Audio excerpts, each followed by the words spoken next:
Taurat tuh, Anda tahu nggak Taurat di mana? Ada nggak di Bible di atau Al-Quran? Anda tuh tahu nggak yang mana ayat-ayatnya? Kasih ngomong dulu, biarin Bang Ramdan. Anda tuh tahu nggak Zabur? Anda tuh tahu nggak Injil itu Injil? Ku kirimkan doa. Iya, saya ini udah tua. Sama masalah Islam, saya bukan agama ya, masalah Islam itu banyak. Jadi benar Dafa benar. Dia bukan membela, tapi Anda itu kenapa benci ke apologet Islam? Karena yang mencari persoalan, karena yang mencari persoalan itu dulu adalah mereka. Karena berapologet adalah bagian berapa dari yang dimurtadkan sama mereka. Dolalah wa kullu dolalatin finnar. Karena berapologet dalam Islam adalah bid'ah dolalah. Ente dari tadi nyerocos terus orang tua aneh menghormati nih. Sekarang gue tegasin nih. Perkara yang bid'ah itu harus disuarakan, dilawan, ditentang. Bahkan Imam Ahmad mengatakan orang yang sholat, orang yang sedekah, ihtikaf di masjid, itu tidak lebih utama pahala dan ganjarannya dibanding orang yang mentahdir dan menyuarakan penolakan terhadap ahlul bid'ah. Paham gak hadisnya? Tentang kullu bid'atin wa kullu bid'atin dolalah wa kullu dolalatin finnar. Wa kullu muhdatsatin bid'ah lengkapnya. Wa kullu bid'atin dolalah wa kullu dolalatin finnar. Sesungguhnya segala perkara yang baru dalam agama adalah bid'ah. Segala bid'ah adalah kesesatan dan kesesatan tempatnya di neraka. Apakah kita mau saudara kita terjerumus pada bid'ah dan masuk neraka? Ya enggak. Justru ini peringatan, bentuk tanda sayang kita. Berhenti loh melakukan perkara-perkara yang baru. Berhenti melakukan bid'ah-bid'ah yang baru. Cukupkan bagimu itu agama yang sudah disempurnakan oleh Allah sebagaimana dalam surah Al-Maidah ayat 3. Allah sudah jelaskan barang siapa yang membuat perkara yang baru, membuat bid'ah-bid'ah yang baru, kata Imam Ibnu Katsir rahimahullah, sesungguhnya dia telah mengkhianati kerasulan Muhammad. Lalu kita mau hanya demi koin, hanya demi popularitas, hanya demi jabatan, hanya demi nama, mengkhianati kerasulan Muhammad, yang dimana Nabi Muhammad SAW mengatakan bahwasanya mereka akan diusir dari telagaku hanya karena perkara yang bid'ah.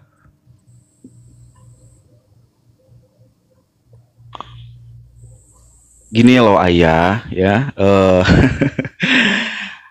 apologet itu menurut nih, juga.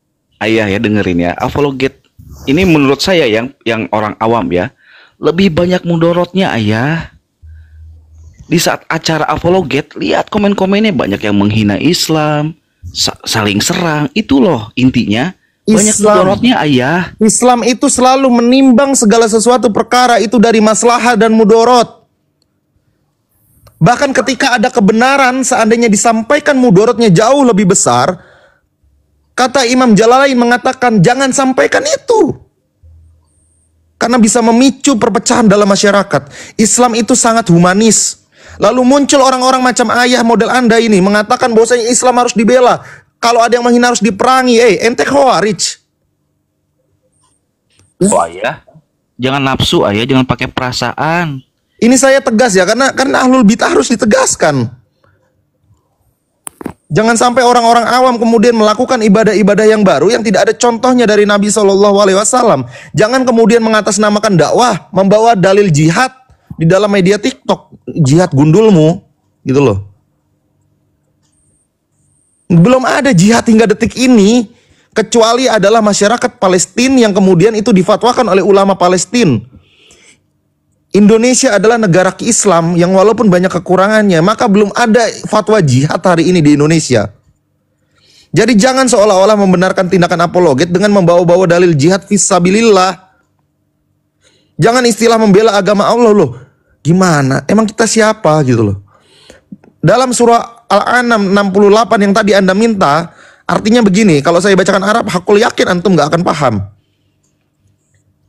Katakanlah wahai Muhammad, seandainya kamu melihat gitu loh, orang-orang membacakan ayat-ayat kami dan memperolok-olok ayat-ayat kami, maka tinggalkanlah mereka. Seandainya kamu lupa dengan larangan ini dan duduk kembali bersama mereka maksudnya, maka tinggalkanlah mereka. Maka di ayat 69 dijelaskan sesungguhnya orang-orang yang bertakwa tidak bertanggung jawab atas mereka. Pertanyaan saya, kita ini orang yang bertakwa apa bukan? Mau ikut Quran dan hadis apa enggak? Wong cuman suruh ngikutin, sesungguhnya sudah muncul tauladan di antara kita. Nabi itu diturunkan untuk makannya dicontoh, jalannya dicontoh, perilakunya dicontoh. Makanya saya analogikan tadi, Nabi mengharamkan, Zuma menghalalkan. Antum ikut yang mana?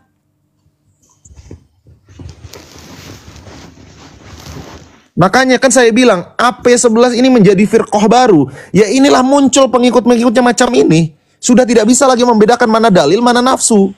Berarti mana syariat, mana bid'ah. Bang Ramdan, sorry Bang. Berarti AP11 fikrah baru dalam Islam, tanda tanya, itu harus diganti. Tanda tanyanya harus dihilangkan. Ganti titik.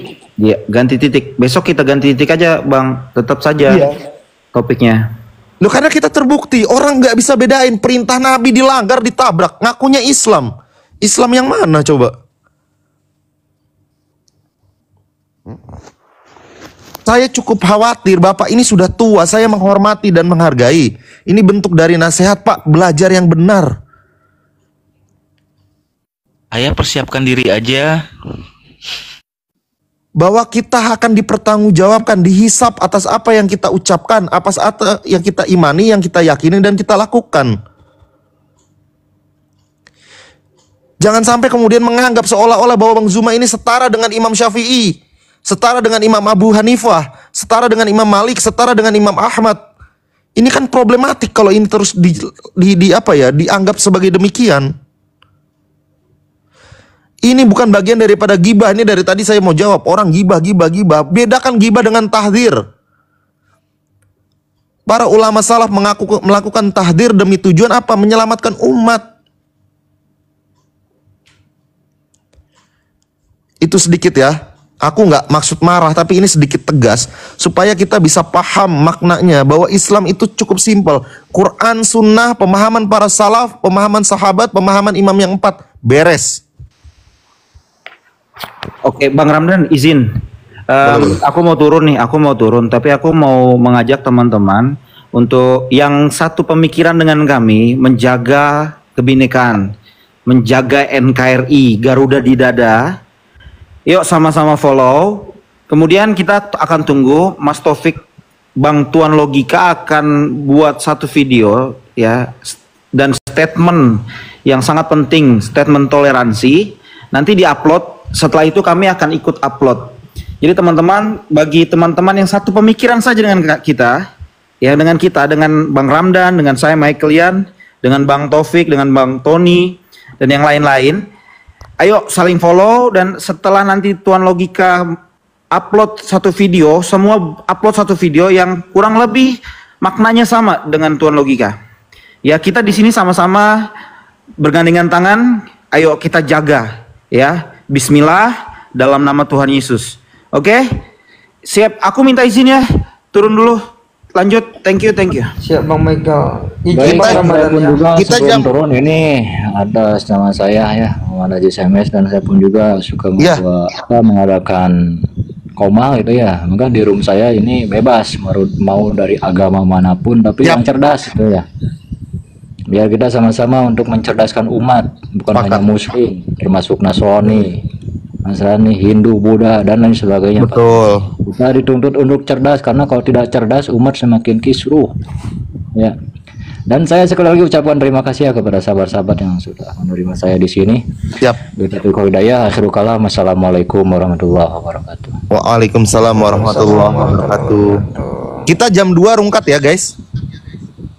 Cocok Bang, setuju Bang.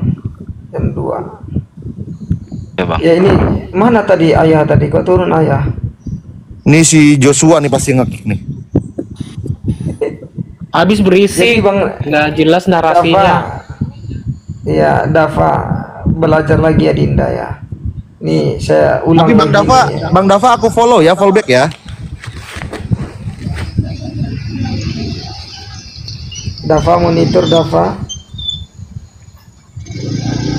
Itu ayat yang di Waalaikumsalam warahmatullahi wabarakatuh. Selamat malam Bang Ramdan. Selamat malam teman-teman di sini. Oh iya, saya pengen bernarasi ya. Jadi boleh. Begini Bang Ramdan. Dengan adanya Bang Zuma sama API itu ya sedikit banyak ada baiknya ya. Saya nggak membenarkan semuanya, maksudnya nggak mengkultuskan. Jadi aku tadi di mute. Jadi karena adanya API dan Bang Zuma ini banyak yang mualaf juga loh. Jadi Bang Dava aku follow ya, follow back ya. Enggak. Boleh kita gitu. Kita kan selama kan standar baik di dalam Islam bukan dengan munculnya orang mualaf, Bang. Itu perlu digarisbawahi. Aku udah tadi di yang ada standarnya itu dengan melihatnya orang dengan masuk dengan mualaf seseorang tuh nggak ada standar. Waalaikumsalam warahmatullahi. Jadi gini Bang, tolak ukur kebenaran dalam Islam itu bukan bagaimana akal kita mencerna suatu peristiwa, bukan bagaimana akal kita kemudian menerima itu subjektif benar atau salah, bukan. Tapi bagaimana tolak ukur dalam agama kita itu adalah Quran hadis yang sesuai, kemudian tidak ditafsirkan oleh kita sendiri, yang ditafsirkan oleh para ulama, salafus saleh dan ahli-ahli tafsir gitu loh. Ya nggak boleh. Ya mereka salah Bang. Jadi mereka ini mengakui kalau banyak mualaf, ada yang mualaf itu udah baik. Padahal kalau kita lihat aja, Lia Eden aja Bang, ya itu pengikutnya ada loh. Berapa orang yang dia mualaf karena Lia Eden? Iya banyak Bang. Belum lagi nabi-nabi palsu yang banyak mengaku-ngaku nabi, itu ada pengikutnya mereka. Nah jadi standar kebaikan kebenaran itu bukan dengan pengikut atau membenarkan mereka udah ada mualaf dan lain-lain, enggak ada seperti itu. Oke, mungkin aku paham lah yang dimaksud dengan Bang Soses, beliau senang dengan banyaknya mualaf yang kemudian memeluk dan menerima Islam begitu. Tapi perlu dihati-hati juga dalam berucap bahwa dengan adanya AP11 atau API ini kemudian banyak orang masuk Islam, kemudian dengan adanya Bang Zuma banyak orang kemudian menerima hidayah. Karena perlu dipahami dalam surah Al-Qasas ayat 56, dalam surah Al-Baqarah, aku lupa Al-Baqarah apa Al-Imran tadi, Al-Baqarah kalau nggak salah, ayat 272 itu dijelaskan bahwa hak prerogatif hidayah itu adalah Allah. Bahkan dikatakan bahwa engkau Muhammad tidak bisa memberikan hidayah, dan dalam ayat 272 surah Al-Baqarah dijelaskan bahwa bukanlah kewajibanmu memberikan hidayah atas orang lain, gitu loh. Clear dalilnya, clear tafsirnya, para ulama sepakat akan hal itu. Imam Suyuti mengatakan tentang ayat-ayat tersebut bahwa kewajiban seorang muslim hanya menyampaikan isi Al-Quran dan hadis serta ijma para ulama sesuai dengan yang mereka mampu, bukan untuk kemudian memaksa orang atau kemudian mendebat orang demi tujuan mendapat hidayah. Karena hidayah prerogatif. Makanya metodologi dakwah itu ada kaidahnya. Kaidah dakwah itu menjadi 4, yaitu pertama ikhlas, yang kedua itu ahsan, yang ketiga itu pokoknya yang keempat lah, sampai yang keempat lah, gitu loh. Artinya memang dalam kaidah dakwah tidak kita temui metodologi dakwah yang hari ini dilakukan oleh teman-teman API dilakukan di zaman Nabi dan para sahabat, gitu loh. Gitu sih Bang, pandangan kami begitu. Mereka terlalu membenarkan loh Bang, perilaku yang dilakukan oleh para apologet gitu. Padahal kita lihat ya dari 100% hanya bisa kita lihat 5% kalau saya melihat Bang ada kebaikan di situ. 95%-nya itu udah narasi-narasi busuk, narasi-narasi yang menyebabkan kemungkaran. Itu yang mau dibela. Tidak ada sih Bang. Oh tidak ada. Iya. Yakin? Karena dalil dibantah dengan dalil. Gitu. Coba, berarti Anda menganggap apa yang mereka lakukan itu adalah penuh dengan dalil dan data, betul? Mereka kan pasti menggunakan dalil. Iya, saya bertanya, berarti menurut Anda setiap apa yang mereka narasikan itu ada dalilnya, ada datanya, ada faktanya, betul atau tidak? Jelas karena mereka menggunakan dalil. Oke, benar ya, kita garis bawahi ya, menggunakan data, dalil ataupun fakta, berarti ada, betul ya? Kita sepakati dulu. Ya.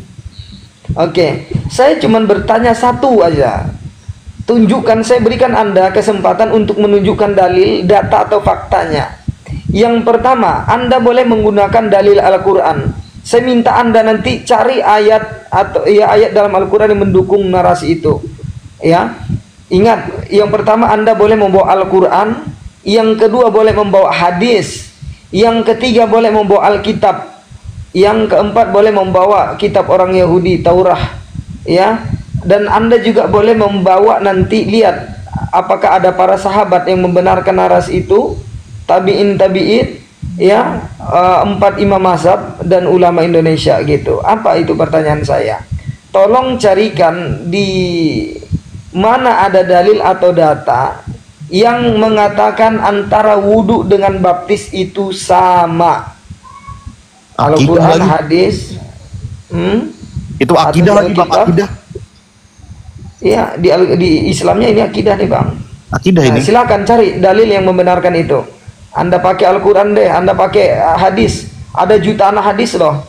Anda boleh pakai Alkitab Perjanjian Lama dan Perjanjian Baru. Anda boleh pakai Taurah orang Yahudi. Anda boleh juga cari itu, mana tahu ada para sahabat Nabi yang mengatakan itu, atau tabiin tadi Bang ya, atau ulama salaf 4 imam mazhab, atau di Majelis Ulama Indonesia dah gitu. Coba, saya mau cari dulu, mau tunggu, silakan.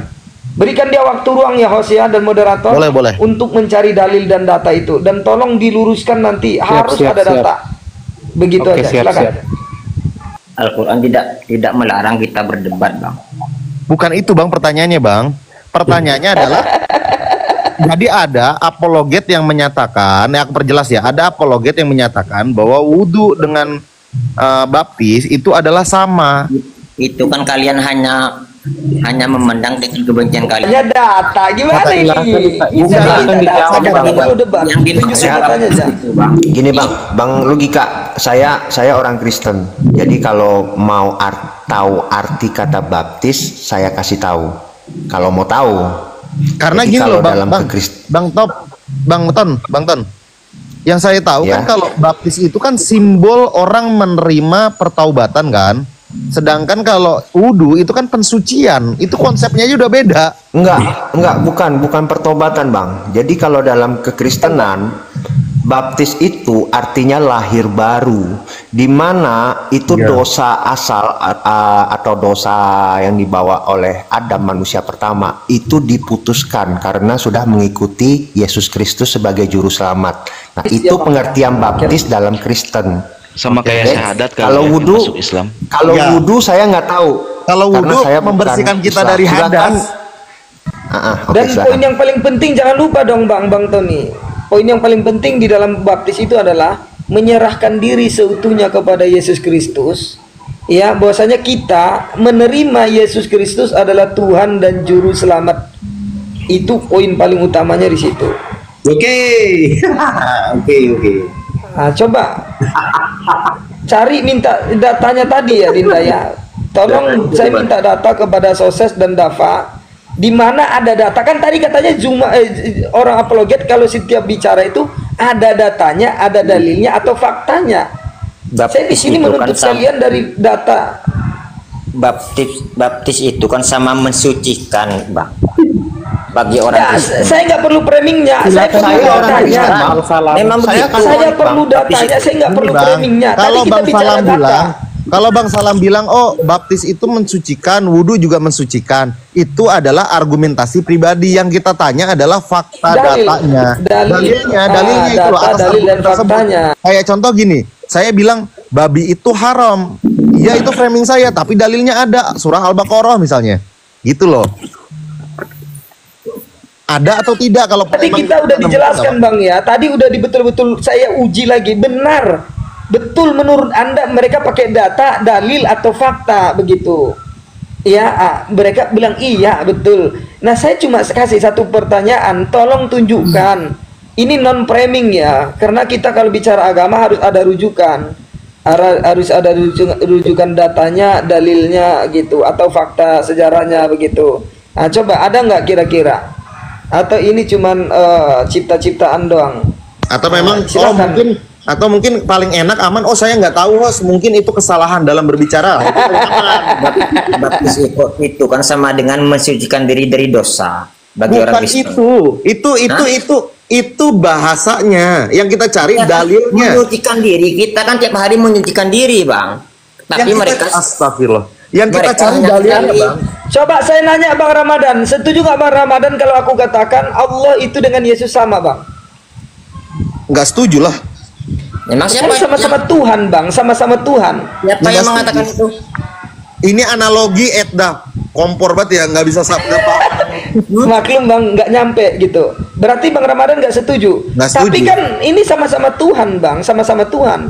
Kalau di dalam Quran surah Al-Fatihah itu ada arti yang mencari jalan yang lurus gitu. Kalau Yesus bahkan akulah jalan dan akulah juru selamat dan jalan kebenaran gitu. Tidak ada yang sampai kepada Bapa. Nah, itu? Kalau bukan lewat aku. Gitu. Ini kan ini analogi pertanyaan Bang Salam. Ini bukan logika Anda cocok. Anda cocok menjadi pendeta, cocok. Udah gini. Ya itu urusan Anda. Nah, itu analoginya kan. Ketika aku ditanya, kan? Iya, ketika aku ditanya gitu maka aku jawab berbeda karena dalilnya adalah qul huwallahu ahad, Allahus somad, lam yalid walam yulad, walam yakul lahu kufuwan ahad. Itu dalilnya. Ini permainan orang Yahudi Bang, yang dimana mereka memang suka mengakal-ngakali ayat Bang. Tunggu dulu, mengakal-ngakali sesuatu narasi mereka supaya dibenarkan. Padahal apa yang saya minta itu dalil, data dan fakta sejarah. Itu mereka nggak mampu hadirkan. Tetapi karena memang sudah taklid buta tadi, sudah terlalu memang akal itu harus bela. Mereka mengakal-ngakali Bang supaya itu tetap diterima. Atau aku persimpel gini lah, Bang Salam, aku persimpel pertanyaannya. Ada orang mengatakan baptis sama wudhu itu sama. Bang Salam nggak perlu menjelaskan kesamaannya di mana. Cukup menjawab ada dalilnya atau tidak. Ada fatwa ulama yang menyamakan antara keduanya atau tidak, yang seperti sama yang disampaikan orang tadi. Misalnya Ramdan nih, Ramdan mengatakan wudhu dengan baptis itu sama. Nah, saya cuma nanya, mana buktinya Ramdan? Ada ulama yang mengatakan pendapatnya sama seperti pendapatmu, atau ayat Al-Quran yang mengatasnamakan, atau ayat Al-Quran yang sama argumennya dengan argumenmu gitu loh. Ada apa enggak? Kalau ada ya dengan Alkitab Bang. Karena mereka kan diskusi lintas agama tuh. Coba di Alkitab ada nggak perjanjian lama dengan baru? Bang Logika itu kan ada yang komen. Kristen, ada nggak yang menyamakan? Maaf dulu. Ini kan ada yang komen, Muhammad Fauzi, Efesus 5:25-27. Seorang disucikan dengan ayat dan firman, ini data apa ya? Oke, boleh aku digedein on cam tolong. Nih aku tunjukin ya. Itu kan ayatnya berhubungan bicara sama baptis. apa? Itu bukan bicara baptis. Itu makanya itu nggak ada hubungan sama sekali dengan baptis. Baptis dengan wudhu. Itu ayat bicara dengan baptis nggak? Anda memotong perkataan. Nggak ada, ini nggak ada hubungannya. Hanya sepotong aja. Jangan kelanjutannya. Anda tidak sekarang dengarkan. Perkataannya yang katanya sekarang framingnya perkataannya. Aduh.